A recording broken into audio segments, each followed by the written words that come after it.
안녕하십니까. 대한민국 최고의 강연 최강 1교시에서 강연을 맡은 법학자 이국운입니다. 저는 경상북도 포항의 한동대학교에서 헌법과 법사회학을 가르치고 있습니다. 오늘은 1948년 7월 12일에 제정이 되고 17회에 공포되었던 대한민국 헌정사를 되돌아보는 기회를 마련하고자 합니다. 오늘 제 강연이 대한민국이라는 민주공화국 프로젝트의 취지와 내용을 함께 이해하고 앞으로의 진로를 모색하는데 작은 디딤돌이 되었으면 하는 마음이 간절합니다. 그래서 오늘 강연의 주제는 쉽게 듣는 대한민국 헌정사입니다.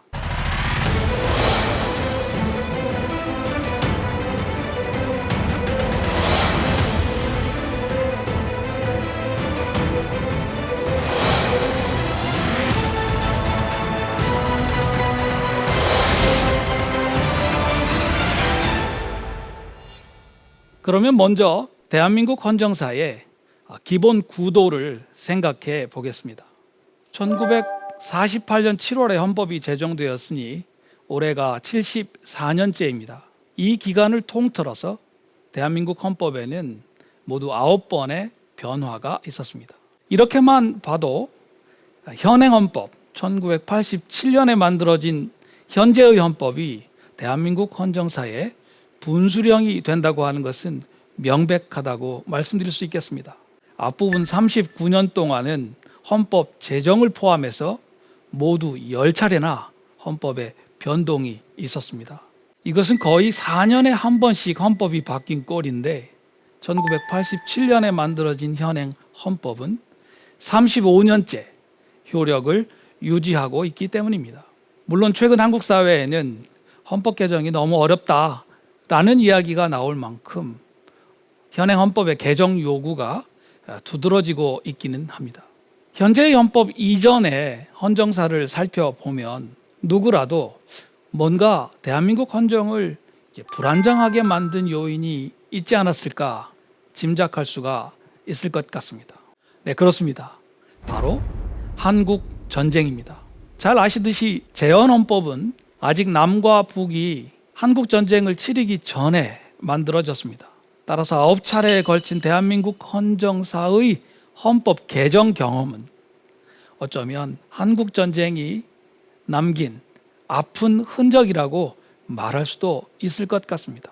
자유민주주의를 내걸었던 대한민국이라고 하는 민주공화국 프로젝트는 출범한 이후에 극악한 전쟁을 겪어야 했습니다.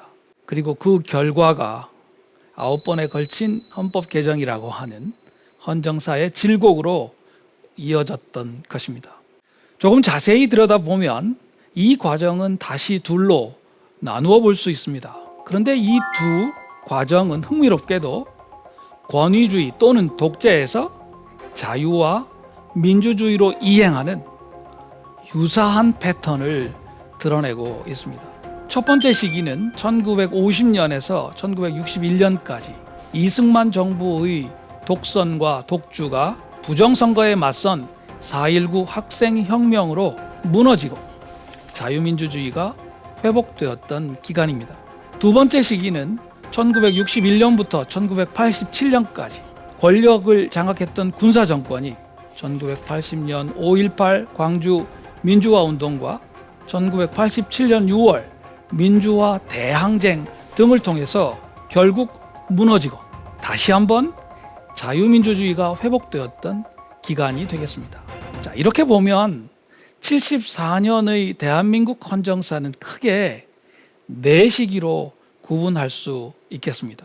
첫째는 1948년에서 1950년까지의 헌법 제정 기간이고, 둘째는 1950년에서 1961년에 이르는 군사정권 이전의 민주화 기간이 되겠습니다.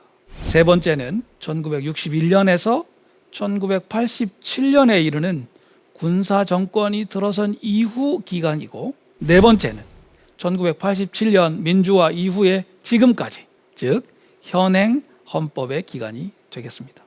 사실 제가 가르치는 헌법 교과서에는 군사 정권 기간 동안에 유행했던 이 공화국 구분을 받아들여 가지고 제1공화국에서 제6공화국까지로 나누는 경우가 제법 많이 있습니다. 그렇지만 이 공화국 구분은 민주화 이후에 태어난 세대들에게는 별로 현실성이 없는 것 같습니다.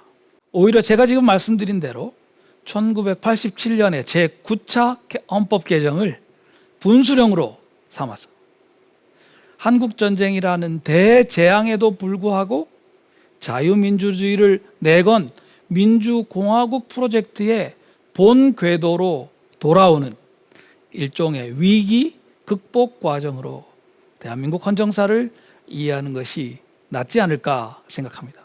일단 오늘 강의에서는 지금까지 말씀드린 시대 구분에 따라서 대한민국 헌정사를 살펴보겠습니다.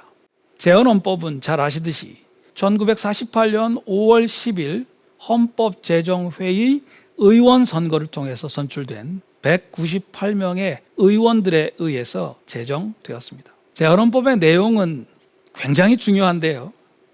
시간 관계상 중요한 특징 4가지만을 짚어보도록 하겠습니다. 첫 번째, 가장 중요한 포인트인데요. 대한민국 헌법을 제정하는 주체로서 헌법 전체의 주어라고 할 수 있는 우리들 대한민국이 드디어 출현한 것입니다. 재헌헌법의 전문은 이렇게 시작합니다. 유구한 역사와 전통에 빛나는 우리들 대한국민은, 우리들 대한국민의 존재가 드러나는 것으로부터 헌법이 시작되는 것입니다. 바로 이 우리들 대한국민은 1919년 3.1 독립만세 운동 이래 한반도에서 이 민주공화국 프로젝트를 추진해온 주체라고 말씀드릴 수 있습니다. 또 재헌헌법 제정 이후에 지금까지의 74년 헌정사의 연속성을 보장하는 주체라고도 말씀드려야 하겠습니다. 그러니까 재헌헌법은 물론이려니와 9차례에 걸쳐 개정된 헌법의 모든 텍스트는 바로 이 우리들 대한국민의 작품인 셈입니다. 그렇다면 재헌헌법 전문이 말하고 있는 이 우리들 대한국민은 구체적으로 누구를 지칭하는 것이겠습니까? 흥미롭게도 재헌헌법의 텍스트는 이 문제에 대해서 적극적인 규정을 한사코 마다하는 것처럼 보입니다. 대한민국의 국민이 되는 요건은 법률로서 정한다. 당시 우리의 헌법, 재헌헌법을 보면 우리들 대한국민에 관한 별다른 단서나 암시를 헌법 본문에서 주고 있지 않습니다. 대한민국의 국민이 되는 자격을 법률로 정한다라고 짐짓 미루기까지 합니다. 왜 그렇겠습니까? 강의를 들으시는 여러분이나 저 같은 이 한반도에서 살아온 대한국민은 재헌헌법의 이와 같은 태도에서 다른 나라 사람들은 잘 알기 어려운 깊은 안타까움을 찾을 수 있을 것입니다. 제2차 세계대전 이후에 세계가 동서냉전 구도로 재편되고 있는 상황이었습니다. 남북의 분단을 피할 수 없는 상황이 닥쳐 있었습니다. 그렇기 때문에 우리들 대한국민을 대표할 재헌의회 의원 선거의 유권자는 우리들 스스로 정한 것이 아니고 불가피하게 주한미 군정의 군정법령에 의해서 정해져야만 했습니다. 나아가 유엔의 감시가 불가능했던 38도선 이북 지역에서는 재헌의회 의원 선거 자체가 이루어지지 못했습니다. 이렇게 보면 스스로에 대한 적극적인 규정을 마다하고 헌법이 아니라 법률에 대한민국 국민의 자격을 정하라고 짐짓 미루는 재헌헌법의 태도에는 짐작되는 측면이 있습니다. 바로 이와 같은 사정을 잘 아는 우리들 대한국민이 이 문제를 미래의 과제로서 남겨두고 있기 때문입니다. 우리들 대한국민은 자신이 아직 완전하지 못하다는 사실, 그래서 여전히 다른 우리들 대한국민을 기다려야 한다는 사실을 알고 있습니다. 어쩌면 재헌헌법의 희망은 우리들 대한국민이 그와 같이 난처한 상황에 처해 있다고 하는 사실을 잘 알고 있고, 그래서 스스로를 짐짓 감추는 방식으로 제가 지금 말씀드린 깊은 안타까움을 표현하고 있는 점이 아닐까 생각합니다. 바로 이 깊은 안타까움을 먼저 알아채고 그 상처를 함께 보듬고 같이 울고 그 눈물을 닦아줄 우리들 대한국민에 의해서 재헌헌법에 그림자로 새겨진 이 역사의 상처가 치유될 수 있을 것입니다. 우리들 대한국민은 바로 이와 같은 안타까움을 안고 민주공화국 프로젝트를 시작합니다. 재헌헌법은 기본권 보장, 권력의 분립, 법치주의, 그리고 헌법 자체의 규범력 확보를 하기 위한 여러 제도들을 두루 갖추고 있습니다. 이 제도들 가운데 특히 두드러지는 내용을 살펴보겠습니다. 한눈에도 두드러지는 것은 재헌헌법의 기본권 목록 가운데 사회경제적 평등의 중요성이 매우 두드러지고 있다고 하는 점입니다. 신분제도와 같은 봉건적인 불평등 구조가 재현되는 것을 엄금하겠다고 하는 의지도 드러나고요. 재산권의 행사를 공공복리에 적합하도록 요구하는 데서도 그 의도가 드러납니다. 하지만 더욱 분명한 표현은 교육과 노동 그리고 사회보장에 관한 획기적인 보장을 재헌헌법이 하고 있다고 하는 것입니다. 적어도 초등교육은 의무적이며 무상으로 한다. 여자와 소년의 근로는 특별한 보호를 받는다.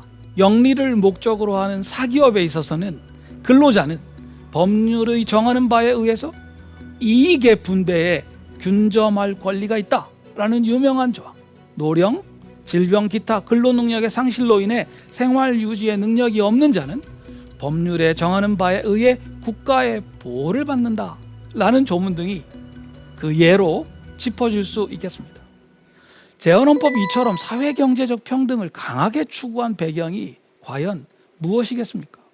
우리는 먼저 재헌헌법 제6장 경제의 장이 전제하고 있는 일종의 이행기적 상황을 이해해야 한다고 저는 생각합니다.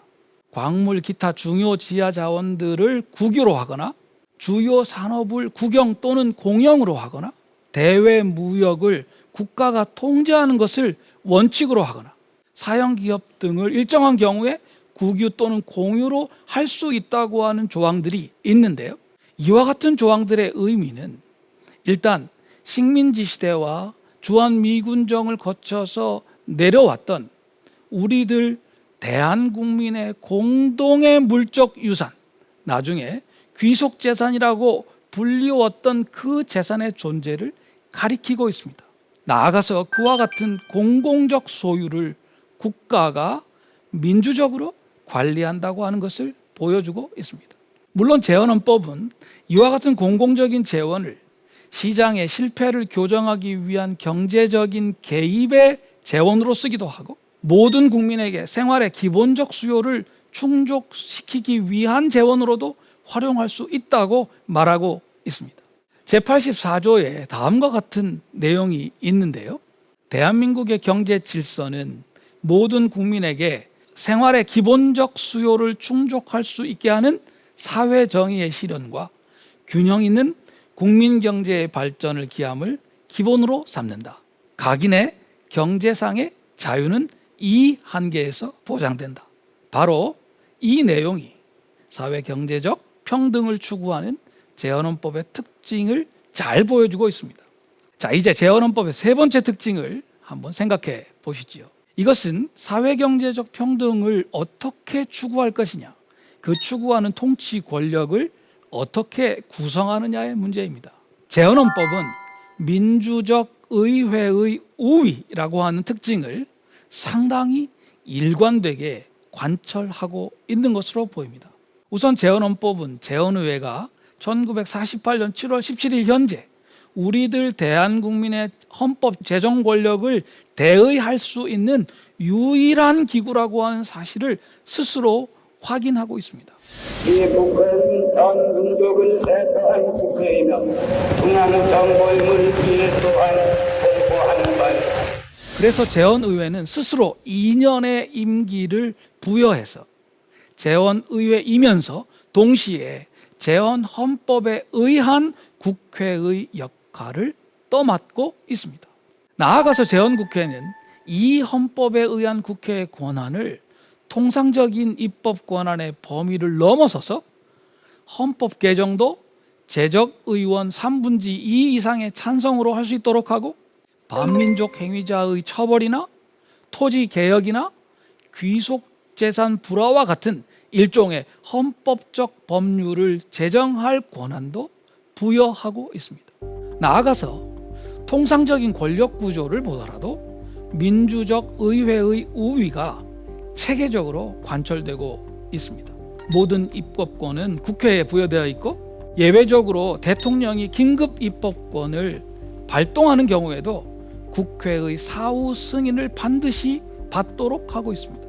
예산이나 재정 문제 등에 관해서도 의회가 광범위한 권한을 가지도록 하고 있고, 정부의 수장인 대통령과 그 제1순위 권한 대행권자인 부통령도 국회에서 선거하도록 하고 있습니다. 재헌의회에는 국무총리 제도가 있었는데요. 이 국무총리를 대통령이 국회의 승인을 받아서 임명하도록 하고, 대통령이 국무위원들을 임명한 뒤에도 합의체 의결 기구인 국무원을 조직해서 정부의 권한을 행사하도록 하고 있었습니다. 자, 이제까지 말씀드린 재헌헌법의 특징들에 비교해서 볼 때 제가 말씀드리는 네 번째 특징은 조금 식별하기가 어렵습니다. 왜냐하면 이 특징은 민주적 의회의 우위를 통해서 사회경제적 평등을 추구하려는 선택에 불가피하게 따라붙는 것이기도 하기 때문입니다.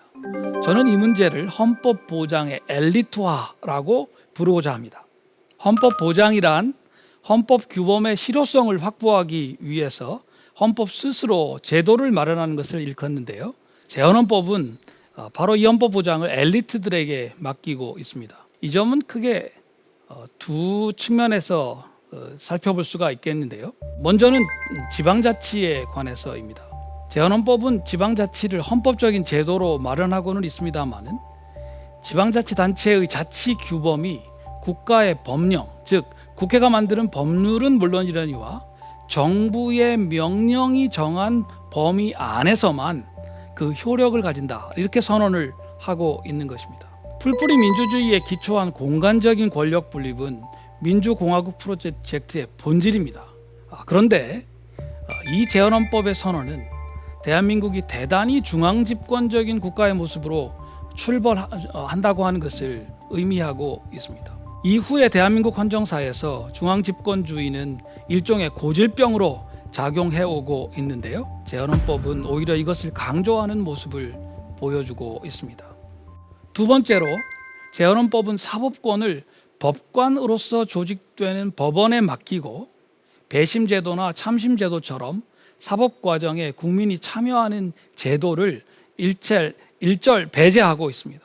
이와 같은 태도는 헌법 규범의 실효성 보장을 한마디로 법률가들에게 맡기려는 것이다, 이렇게 말할 수도 있습니다. 헌법에 직접 나오지는 않습니다만 잘 아시는 대로 수사권과 수사지휘권, 기소권과 불기소권, 공소유지권, 형집행권 등 형사사법 절차의 모든 공권력을 법률가인 검사에게 집중시킨 것도 마찬가지 태도라고 할 수 있겠습니다. 자유민주주의를 법률가에게 지키라고 한다는 의미에서 이것은 일종의 법률가 수호자주의다, 이렇게 말씀드릴 수 있겠습니다. 이처럼 재헌헌법은 지방자치를 최소화하고 법률가에게 헌법 수호의 의무를 맡기는 방식으로 헌법 보장의 엘리트화를 제도화하고 있다고 생각합니다. 그렇기 때문에 우리들 대한국민은 민주적 의회에 대한 선거를 통해서만 정치적 의사를 표현할 수 있었던 것 같습니다. 헌법 개정을 포함해서 모든 입법권과 대통령의 선출권을 포함한 인사권의 핵심을 민주적으로 구성된 의회가 가지고 있고, 행정과정이나 사법과정에 대한 국민 참여가 일체 불가능하고, 국민투표, 국민발안, 국민소환 같은 직접민주주의 제도도 마련되어 있지 않았기 때문입니다. 게다가 앞서 말씀드렸듯이 풀뿌리 민주주의 역시 법령의 범위 내로 제한되고 있었습니다. 그렇기 때문에 만약 어떤 이유가 되든지 간에 민주적인 의회가 우리들 대한국민의 정치적 신뢰를 상실하게 된다면 재헌헌법의 권력 구조는 뿌리가 흔들릴 가능성이 있었습니다. 그리고 바로 이 가능성은 민주적 의회의 우위에 도전하는 여러 정치 세력들에게 언제든 활용 또는 악용될 수 있었습니다. 재헌의회는 스스로의 결정으로 이 헌법에 의한 국회의 역할을 담당하기로 하면서 민주적 의회의 우위를 통해서 사회 경제적 평등을 추구하는 과제를 스스로 떠맡았습니다. 재헌의회가 대한민국의 제1대 국회가 되었던 것이고, 따라서 헌법 제정을 포함해서 재헌 국회의 행위에 대한 우리들 대한국민의 평가는 2년 뒤인 1950년 5월 30일 제2대 국회의원 총선거까지 미뤄질 수밖에 없었던 것입니다. 바로 이 기간에 재헌국회는 이승만 박사를 대통령으로 선출한 것에서 시작해서 새로운 국가기구의 인적 구성을 마무리했습니다. 또 반민족 행위자 처벌법이나 국가보안법과 같은 비상입법을 제정했고, 논란을 많이 겪었습니다만 농지개혁법과 귀속재산처리법을 입법해서 시행했습니다. 그래서 이 모든 작업이 끝난 뒤에 벌어진 제2대 국회의원 총선거는 헌법 제정 기간의 총 결산인 동시에 재헌 국회의원들에 대한 일종의 신임 투표의 성격을 가질 수밖에 없었던 것입니다. 그러면 그 결과는 어떠했을까요? 1950년 5월 30일 총선거의 결과는 두 가지로 요약할 수 있을 것 같습니다. 먼저 우리들 대한국민은 재헌국회의 헌법 제정 결과를 사후 추인했다고 말씀드릴 수 있겠습니다. 하지만 그 과정을 주도했던 재헌국회의원들에 대해서는 거의 완전한 물갈이를 이뤄냈다고도 말씀드릴 수 있겠습니다. 재헌국회의원들 많은 분들이 새로 출마를 하셨습니다만 그 중에 오로지 31명만이 재선되었고, 새로 당선된 무소속 의원들 가운데는 조소항, 안재홍, 원세훈 등 2년 전에 재헌의원 선거에 참여하지 않았던 중도파 인사들이 많이 포함되어 있었기 때문입니다. 만약에 재헌헌법이 원래 초안대로 의원 내각제 정부 형태를 가지고 있었다면 1950년 5월 30일의 총선거는 당연히 정권 교체를 갖고 왔을 겁니다. 재헌헌법은 추인하되 통치 권력을 행사할 인물과 세력을 바꾸겠다라고 하는 것이 우리들 대한국민의 정치적 의사였던 것입니다. 그러나 대단히 유감스럽게도 이와 같은 의사는 제대로 관철될 수가 없었습니다. 그 이유는 크게 세 가지인데요. 첫째는 1950년 6월 19일에 시작된 제2대 국회가 그 조직을 채 완료하기도 전에 한국전쟁이 발발했기 때문입니다. 이로써 통상적인 권력기구를 통해 이행기적인 과제를 수행하려던 재헌헌법의 그 대전제가 무너졌고, 이를 대신해서 집단적인 생존을 가장 중요한 목표로 내세우는 전시 긴급정부 체제가 수립될 수밖에 없었습니다. 두 번째로 이 과정에서 1950년 5월 30일 총선거에 나타냈던 우리들 대한국민의 정치적 의사가 왜곡될 수밖에 없었습니다. 국회의원들 중에 많은 수가 피살, 납북, 실종되셨고, 이런 상황에서 제2대 국회는 당분간 전시 긴급정부 체제 아래서 위축된 역할을 수행할 수밖에 없었던 것입니다. 세 번째는 전시 긴급정부 체제의 수립을 통해서 이승만 대통령의 권력이 극적으로 강화되었던 것입니다. 사실 5월 30일 선거의 결과는 이승만 대통령에게 상당한 타격일 수밖에 없었는데요. 한국전쟁의 발발은 아이러니하게도 대통령의 비상 입법 권한 행사를 통해서 그 권력을 극적으로 강화할 수밖에 없었습니다. 아직 한국전쟁이 진행 중이었던 1952년에서부터 시작해서 87년까지 앞서 말씀드렸듯이 대한민국은 9차례에 걸쳐서 헌법을 개정했습니다. 이 시기를 둘로 앞에서 나누었는데요. 그 각각은 권위주의 또는 독재에서 자유와 민주주의로 이행하는 유사한 패턴을 보이고 있습니다.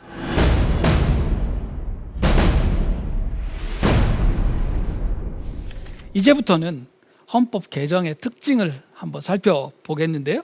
크게 4가지 초점에 주목할 필요가 있다고 생각합니다. 우리들 대한국민의 의미 변화가 첫째이고, 기본권의 변화가 둘째이고, 권력구조의 변화, 그리고 헌법 보장의 엘리트화가 어떻게 변화했는지, 이렇게 4 꼭지입니다. 먼저 우리들 대한국민의 의미 변화를 살펴보겠습니다. 한국전쟁이 발발한 다음에 우리들 대한국민의 의미가 대단히 방어적이고 심지어는 적대적으로 변화할 수밖에 없었다는 것은 우리 모두 쉽게 짐작할 수 있습니다. 이 포인트는 한국전쟁을 전후해서 실질적으로 헌법 규범의 기능을 수행했다고 볼 수 있는 국가보안법과 대한민국의 통일 정책이었던 북진 통일론에서 무엇보다 잘 드러나고 있습니다. 사실 지금은 잘 이해하기 어렵습니다만 한국전쟁의 휴전회담에 대한민국 정부는 철저한 반공주의의 입장에서 참여하지 않았습니다. 1961년 5월 16일에 군사 쿠데타를 일으킨 세력이 반공을 국시, 즉 국가의 기본 방침으로 삼는다고 가장 먼저 공표했던 것도 한국전쟁 이후에 우리들 대한국민의 의미가 이처럼 적대적으로 변화한 것과 무관하지 않다고 보입니다. 여기서 우리가 주목할 것은 5.16 군사 쿠데타를 통해서 민주정권을 무너뜨렸던 박정희 장군을 비롯한 정치 장교들의 아주 흥미로운 선택이 아닐 수 없습니다. 이분들은 일단 군정을 실시해서 전시 긴급정부 체제를 부활한 다음에 중앙정보부를 비롯한 정보기구들을 통해서 그와 같은 체제를 일상화하려고 했습니다. 그리고 그와 같이 강력해진 통치 권력을 급속한 경제 개발을 위해서 적극적으로 활용하고자 했습니다. 한마디로 반공을 국시로 하는 전시 긴급정부 체제의 통치 권력을 국가가 주도하는 급속한 경제 개발을 위한 권력 자원으로 바꾸었던 것입니다. 잘 아시듯이 그 결과로 대한민국은 1961년에서 1987년에 이르는 기간 동안 한강의 기적이다 이렇게 불리는 놀라운 경제 발전을 이루게 됩니다. 당연한 말씀이지만 이 급속한 경제 발전 과정에서 우리들 대한국민의 의미가 다시 변화했던 것 같습니다. 그 가운데 헌법 문서에서 가장 두드러지는 것은 북진 통일론의 퇴조와 평화 통일론의 등장입니다. 군사 정권을 이끌었던 정치장교 출신의 정치인들은 처음에 통일 정책에 관해서 침묵하는 태도를 택했습니다. 그러다가 1972년 7월 4일 자신들의 주도로 남과 북이 공동 성명을 발표하고 남북한의 평화 분위기가 급속하게 조성되면서 적극적으로 평화 통일론을 제창하기 시작했습니다. 예를 들어서 10월 유신이라는 친위 쿠데타에 의해서 등장했던 1972년 헌법은 독특한 헌법기구인 통일주체국민회의를 만들었는데요. 이렇게 규정하고 있습니다.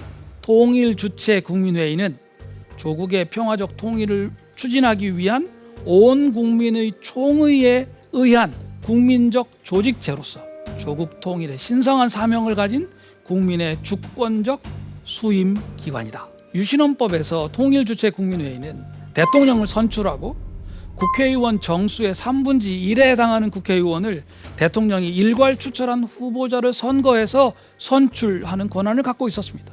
또 대통령이 부의한 통일에 관한 중요 정책을 심의 확정하고 국회가 발의 의결한 헌법 개정안을 최종적으로 확정할 수 있는 막강한 권한을 갖고 있었습니다. 바로 이처럼 이례적인 헌법기구가 조국의 평화적 통일을 추진하려는 목적으로 정당화되었던 것입니다. 그렇다면 가히 군사정권의 클라이맥스라고 부를 수 있는 시점에 북진 통일로부터 평화 통일로 헌법적 지향이 바뀌었던 까닭은 무엇일까요? 애당초 재헌헌법에 내포되었던 우리들 대한국민의 희망과 깊은 안타까움을 한국전쟁의 참화에도 불구하고 군사정권의 지도자들마저도 결코 외면할 수 없었기 때문이 아닐까, 저는 그렇게 생각합니다. 잘 아시듯이 이후의 헌법 개정을 통해서 통일주체국민회의는 헌법에서 사라졌습니다. 그러나 조국의 평화적 통일이라는 지향점은 87년에 만들어진 현행 헌법의 제4조에 남아 있습니다. 대한민국은 통일을 지향하며 자유민주적 기본질서에 입각한 평화적 통일 정책을 수립하고 이를 추진한다. 우리들 대한국민의 의미 변화에서 또 하나 주목할 점은 산업화와 도시화로 인한 변화입니다. 헌법 제정 당시에 우리들 대한국민은 대부분 농업을 기반으로 토지 소유 여부가 신분제도와 연결되던 사회구조에서 살고 있었습니다. 재헌헌법이 토지개혁과 신분제 철폐를 가장 중요한 과제로 내세웠던 것은 바로 그 때문이었습니다. 그러나 한국전쟁으로 종래의 사회구조가 완전히 흔들린 다음에 1960년대 이후에 시작된 경제발전은 이 모든 것을 바꾸어 놓았습니다. 이 과정에서 우리 국민들은 농촌을 떠나 도시로 이주했고 그 과정에서 이들은 크게 두 분파로 구분된 것 같습니다. 대체로 한국전쟁을 겪고 농촌 생활도 경험한 앞세대의 다수는 군사정권의 경제개발 정책에 호의적인 산업화 세력이 되었고 한국전쟁 이후에 태어나서 주로 도시 생활을 경험한 뒷세대의 다수는 군사정권의 인권 탄압에 대해서 매우 비판적인 민주화 세력이 되었던 것 같습니다. 산업화 세력과 민주화 세력, 이 두 세력은 자유민주주의에 대해서 서로 다른 이해와 해석을 발전시키면서 치열하게 경쟁했다고 생각합니다. 박정희 대통령이 신복에 의해서 살해당한 뒤 찾아온 1980년의 이른바 서울의 봄은 이 두 세력이 정치적 타협을 통해서 군사정권을 마무리할 수 있었던 첫 번째 기회였습니다. 하지만 5.17과 5.18의 숫자들이 나타내듯이 대한민국은 다시 한번 군사정권을 겪었고 그로부터 7년이 지나 1987년 6월 민주화 대항쟁을 거치고 나서야 비로소 이 두 세력의 정치적 타협이 이루어질 수 있었습니다. 이런 뜻에서 현행 헌법은 이 두 세력의 정치적 타협을 담고 있는 문서라고 말씀드릴 수 있습니다. 그 이후에 35년이 흐르는 동안 헌법 개정 없이 이 두 세력과는 다른 새로운 대한국민들이 태어나서 몇 세대를 이루고 있는 것을 보면 현행 헌법의 정치적인 토대, 즉 산업화 세력과 민주화 세력의 정치적 타협은 상당히 단단하다 이렇게 말씀드릴 수도 있을 것 같습니다. 우리들 대한국민의 의미 변화는 헌법 규범 가운데 기본권의 강조점 변화와 직접 연결되고 있습니다. 다만 구체적인 변화의 추이에는 조금 미묘한 측면이 있는데요. 한국전쟁 이후에 우리들 대한국민의 의미가 방어적이고 적대적으로 변했을 때 기본권의 강조점은 생존 그 자체였다 이렇게 말할 수 있습니다. 그래서 사회 경제적 평등을 추구하고자 일종의 국가 주도 통제 경제 체제를 취했던 재헌헌법의 태도는 일단 어느 정도 외면될 수밖에 없었던 것 같습니다. 예를 들어서 1954년 제2차 헌법 개정에서 헌법 제6장의 경제 조항들이 많이 개정이 되었고 그 개정의 기본 방향은 자유시장 경제의 원칙을 천명하는 것이었습니다. 그런데 흥미롭게도 이와 같은 개정의 실질적인 이유는 국가 재건 및 경제 부흥을 위해서 간절하게 필요했던 외자 유치를 위해서였습니다. 개인만이 아니라 집단의 차원에서도 당시에 이 생존이라고 하는 것이 얼마나 중요한 가치였는지를 짐작할 수 있게 하는 일화가 아닐 수 없습니다. 그러나 이와 같은 방향 전환에도 불구하고 헌법의 경제 조항들은 여전히 국가 주도의 경제 개발을 뒷받침하는 강력한 토대가 되었습니다. 특히 5.16 군사 쿠데타 이후 경제 개발 계획을 추진했던 군사 정권은 재헌헌법의 이 국가 주도 통제 경제 체제를 10분 활용했습니다. 예를 들어서 일방적으로 모든 기업의 사채를 동결하는 1972년의 8.3 조치와 같은 유명한 조치는 대통령의 긴급 명령에 의해서 발동되었는데요. 그 근거가 헌법에 있었던 것입니다. 나아가서 1970년대 후반에는 의료보험 제도를 필두로 해서 지금까지 이어지고 있는 사회보장제도들이 시작되었습니다. 그 토대 역시 헌법에 있었던 것입니다. 기본권의 변화와 관련해서 저는 특히 군사 쿠데타를 주도했던 정치 장교들이 주도해서 만들었던 1962년의 제5차 개정헌법의 변화를 주목해보고 싶습니다. 초점은 두 가지인데요. 첫째는 당시 헌법 제4장 경제의 첫 조항인 111조 제1항의 문장입니다. 대한민국의 경제 질서는 개인의 경제상의 자유와 창의를 존중함을 기본으로 한다.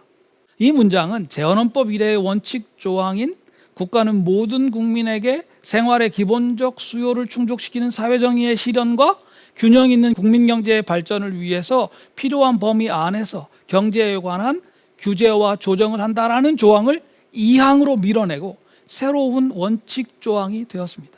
두 번째는 제8조의 문장입니다. 모든 국민은 인간으로서의 존엄과 가치를 가지며 이를 위하여 국가는 국민의 기본적 인권을 최대한으로 보장할 의무를 가진다.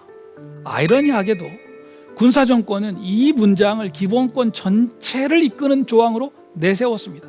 재헌헌법의 취지와 비교했을 때 1962년 헌법에 처음 등장한 이 두 문장은 이후 대한민국 헌정사의 방향을 예고하는 듯한 의미가 있습니다. 군사정권이나 그 기간 이후에도 국가가 주도하는 경제 개발은 끊임없이 추진되었지만 그 이면에서는 세계관적으로 방향을 달리하는 사적 소유권 중심의 자유시장 경제주의가 또아리를 틀게 되었다는 것입니다. 나아가서 그 소유권 중심의 자유시장 경제주의는 심지어 인간으로서의 존엄과 가치를 연결고리로 삼을 수 있는 가능성이 헌법 텍스트 안에 생겼다고 말씀드릴 수 있겠습니다. 1987년 민주화 이행 이후에 특히 IMF 환란을 거치면서 한국 사회에는 신자유주의적 글로벌리제이션이 강력하게 대두했습니다. 어떤 의미에서 그와 같은 변화의 헌법적 교두보가 1962년에 이미 마련되었다, 이렇게 말씀드릴 수 있겠습니다. 인간으로서의 존엄과 가치를 행복 추구권으로 구체화하고 경제상의 창의와 자유를 개인을 넘어서 기업에까지 인정하고 있는 변화가 현행 헌법 제9차 개정 헌법에 등장하고 있습니다. 일반적으로 말씀드려서 헌법 개정을 여러 차례 거치면서 재헌헌법의 기본권 목록은 갈수록 화려하고 체계가 갖추어졌습니다. 기본권의 모든 영역에서 매우 상세한 조항들이 규정되었습니다. 흥미롭게도 기본권 목록이 이처럼 잘 갖추어지는 데는 세 차례 군사정권이 공헌한 측면이 있다, 그렇게 말씀드릴 수 있겠습니다. 다만 민주화 이전까지 대한민국 헌정사는 이렇게 잘 만들어진 기본권 목록을 제대로 해석해서 적용하지는 못했던 것 같습니다. 마땅히 그 역할을 맡았어야 될 법률가들이 비교적 소수의 인권 변호사들을 제외하면 전관예우 같은 방식으로 신분제적인 이익을 찾는 것 말고 기본권 목록을 적극적으로 해석해서 헌법을 생활규범으로 만드는 데 소홀했기 때문이 아닌가 생각합니다. 이러한 변화가 시작된 것은 잘 아시듯이 현행 헌법이 시행된 이후에 헌법재판소가 활약한 다음부터라고 말씀드릴 수 있겠습니다. 물론 헌법재판소가 활약한 이후에는 법률가 수호자주의의 폐해라고 할 수 있는 정치의 사법화, 사법의 정치화가 또 발생하게 됩니다. 이 문제는 곧 다시 말씀을 드리겠습니다. 헌정사의 변화 가운데 우리 국민들에게 가장 익숙한 것은 단연 권력구조의 변화일 것입니다. 특히 현행 헌법의 개정 과정에서 대통령 직선제가 국민적 승리의 상징으로 각인되었습니다. 하지만 국면을 세심하게 살펴보면 이 대통령 직선제만으로 권력구조의 변화를 설명하기는 조금 어렵다고 생각합니다. 재헌헌법의 특징으로 민주적 의회의 우위가 있다, 이렇게 말씀을 드렸고요. 그 특징이 계속해서 유지가 되고 있는 것도 사실입니다. 그러나 한국 전쟁은 재헌헌법의 권력 구조를 근본적으로 바꾼 것 역시 사실입니다. 전시 긴급 정부 체제에서 국군 통수권을 가지고 있는 대통령의 권력 강화는 불가피한 일이기도 합니다. 이 점에서 한국 전쟁이 아직 진행 중이었던 1952년 봄에서 7월 초까지 이 부산에서 벌어졌던 제1차 헌법 개정 과정은 전시 긴급 정부 체제가 헌법 규범의 외피를 입고 새로운 권력 구조가 태어나는 과정으로 볼 수도 있을 것 같습니다. 제1차 헌법 개정은 흔히 발췌 개헌이다, 이렇게 불리는데요. 그 이유는 재헌회의 원래 헌법 초안이던 내각 책임제를 부활시키려고 야당은 주장하고 이에 맞서서 여당은 대통령 직선제로 집권을 연장하려고 하다가 결국 이 양쪽의 주장을 발췌해가지고 양원제하고 대통령 직선제를 모아서 헌법을 개정했기 때문입니다. 바로 이와 같은 타협은 이후에 강력한 의회와 강력한 대통령이 서로를 비판하면서 갈수록 더욱 강력해진 대한민국의 독특한 권력 구조를 형성했습니다. 의회와 대통령이 경쟁하면서 통치 구조를 계속해서 변경해 온 과정은 우리 헌정사에서 아마 가장 잘 알려진 내용이 아닐까 생각합니다. 간략히만 그 내용을 말씀드리자면 초대 대통령의 중임 제안을 제2차 헌법 개정이 철폐했었고요. 제3차 헌법 개정은 유일하게 내각 책임제를 시행했습니다. 앞의 것은 대통령의 권한을, 뒤의 것은 의회의 권한을 강화하는 것이다. 이렇게 말씀드릴 수 있겠습니다. 군사 쿠데타를 일으켰던 박정희 장군 등은 제5차 헌법 개정을 통해서 미국식 대통령제에 가까운 제도를 택했습니다만 제6차 헌법 개정, 삼선 개헌이라고 하죠. 이것을 추진하면서 그 취지를 훼손했고 제7차 헌법 개정을 통해서 헌정사상 유례를 찾기 어려운 영도자적 대통령제를 내세웠습니다.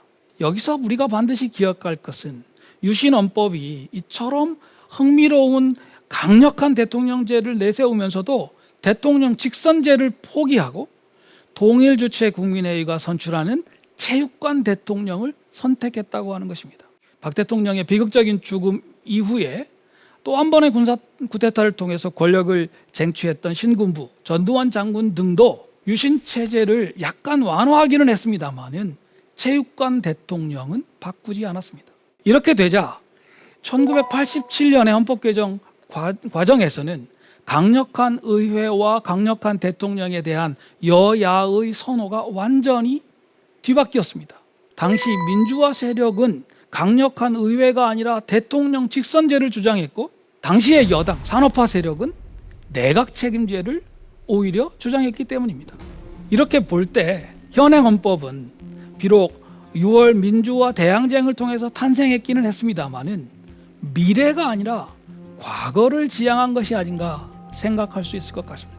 산업화 세력과 민주화 세력은 서로 타협을 이룰 수 있는 과거로 돌아가고자 했던 것이 아닌가 하는 것입니다.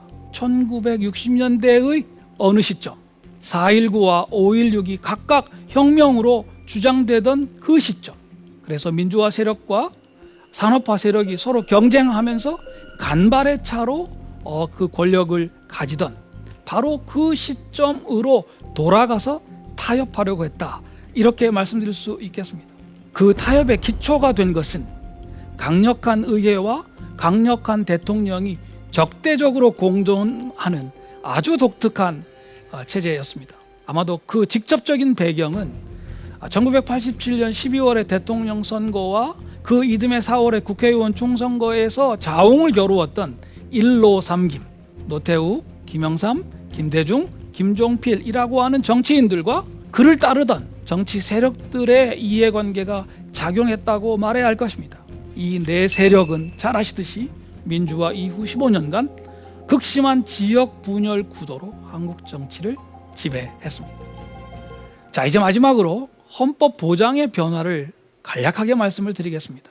저는 재헌헌법의 특징으로 헌법 보장의 엘리트화를 말씀드리면서 그 단적인 표현을 최소지방자치주의하고 법률가 수호자주의라고 설명을 드렸습니다. 그래서 우리들 대한국민은 민주적 의회에 대한 선거를 통해서만 정치적 의사를 관철할 수 있었고, 만약에 어떤 이유든 의회가 정치적 신뢰를 잃는다면 재헌헌법의 권력구조가 흔들릴 수밖에 없었다, 이렇게 말씀드렸습니다.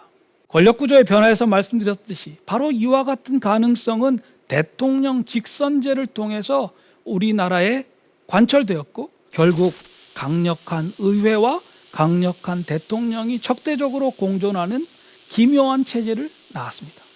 풀뿌리 민주주의가 자유민주주의에 얼마나 중요한지는 더 강조할 필요가 없다고 생각합니다.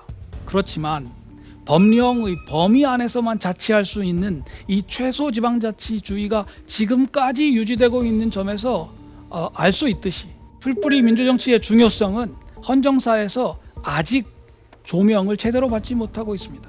심지어 민주화 이전의 군사정권은 최소지방자치마저 실시하지 않으려고 하는 태도를 취했습니다. 유신헌법에 아예 지방자치를 조국 통일 이후에 적정한 시점으로 미루기까지 했습니다. 각고의 노력 끝에 1995년부터 본격적으로 지방자치가 부활하기는 했습니다만 그 내용은 재헌헌법이 갖고 있었던 최소 지방자치에 머물고 있습니다. 헌법보장의 엘리트화를 대표하는 제도적인 장치는 국회가 만든 법률을 헌법 해석을 통해서 위헌으로 선언할 수 있는 제도입니다. 재헌헌법은 이 헌법위원회에다가 이 제도를 맡겼는데 그렇게 잘 시행되지 못했던 것 같습니다. 내각 책임제를 선택했던 제3차 개정헌법은 헌법재판소 제도를 도입하기는 했습니다마는, 그리고 일부 사법민주화도 시도를 했습니다마는 5.16 군사 쿠데타가 일어나면서 실제로 시행을 하지는 못했습니다. 군사 정권의 주역들이 주도했던 제5차 개정헌법에서는 미국처럼 대법원이 위헌 법률 심사권을 행사했고 일부 성과도 있었습니다마는 영도적 대통령 제도를 내세웠던 유신헌법에서는 다시 이 권한을 헌법위원회에 부여했고 군사정권이 끝날 때까지 헌법위원회는 유명무실한 제도가 되었습니다. 결국 재헌헌법이 선택했던 헌법 보장의 엘리트와는 별다른 효과를 보지 못했고, 그러면서 우리 대한민국 헌정사에는 헌법에는 규정이 없지만 독특한 헌법 보장 수단이 국민들에 의해서 발달하기 시작했습니다. 그것은 헌정이 위기에 봉착할 때마다 주권자인 우리들 대한국민이 광장에 직접 나서서 집단적인 의사표현을 통해서 스스로 헌법을 보장하는 특유의 방식입니다. 이는 멀리 4.19 학생혁명에서부터 5.18 민주화운동을 거쳐서 87년 6월 민주화 대항쟁으로 이어지는 계보를 가지고 있습니다. 그렇기 때문에 심지어 군사 쿠데타를 주도했던 정치 장교들마저 장기적으로는 이 국민들의 집회 앞에 머리를 조아릴 수밖에 없었던 것입니다. 헌법 이론가들이 직접 행동 민주주의라고 부르는 바로 이와 같은 방식은 5년 전에도 현직 대통령의 탄핵 파면을 낳았던 촛불혁명으로 잘 나타났습니다. 그리고 그 과정에서 수도 서울의 광화문 광장은 우리들 대한민국이 직접 정치적 의사를 표현하는 공론장으로서 특별한 의미를 내포하게 되었습니다. 이 대목에서 한 가지 덧붙일 내용이 있습니다. 현행 헌법 이후에 법률과 수호자주의가 아주 강력해졌습니다. 헌법재판소와 검찰을 통해서 정치의 사법화, 사법의 정치화가 이루어졌습니다. 강력한 의회와 강력한 대통령 사이에서 강력한 헌법재판소와 강력한 검찰이 작동하고 있는, 그것이 바로 지금 우리 대한민국의 현재의 권력 구조가 아닌가 생각합니다. 그렇다면 우리는 직접 행동 민주주의와 법률과 수호자주의의 관계를 어떻게 설정해야 하는지 생각하지 않으면 안 되게 되었습니다. 지금 한국 사회에서 검찰개혁을 포함한 사법개혁이 중대한 정치적인 현안이 되고 있는 것은 대한민국 헌정사의 흐름에서 결코 우연한 일이 아닌 것 같습니다. 민주적 의회의 우위를 통해서 사회 경제적 평등을 추구하는 것, 이것이 바로 재헌헌법의 요점입니다. 재헌헌법은 미 군정과 식민지 시대에서 내려온 우리 대한국민 모두의 공공적인 소유를 사회 경제적 평등을 추구하는 방식으로 활용하고자 했고, 그 정책 결정의 권한을 국민 모두가 민주적으로 구성하는 의회를 통해서 실현하고자 했습니다. 재헌헌법의 이 정신을 우리 모두 다 되새겨 보았으면 좋겠습니다. 지금까지 대한민국 최고의 강연 최강 1교시 법학자 이구군이었습니다. 고맙습니다.